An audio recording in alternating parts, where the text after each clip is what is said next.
దోమల నియంత్రణకు municipal commissioner chairman ఆధ్వర్యంలో దోమల పిచికారీ చేశారు. బోధన్ పట్టణంలోని రాకాసుపేట్ 6వ వార్డ్, పాత బోధన్ 16వ వార్డులో దోమల పెరుగుదలను నియంత్రించేందుకు శుక్రవారం municipal commissioner Jadhav Krishna, municipal chairman Thumu Padma Sarath Reddy నేతృత్వంలో ప్రత్యేక శుభ్రత కార్యక్రమం నిర్వహించారు.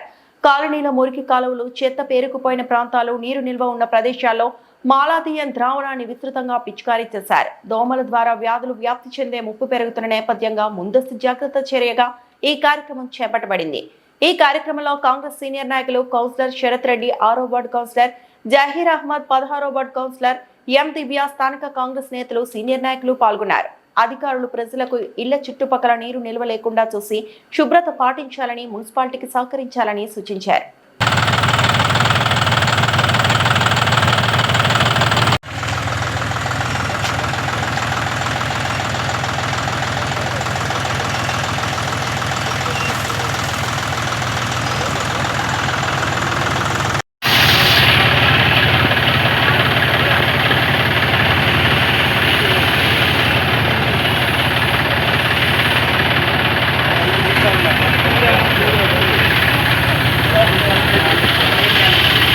మరిన్ని అప్డేట్స్ కోసం మా ఛానల్ని సబ్స్క్రైబ్ చేయండి.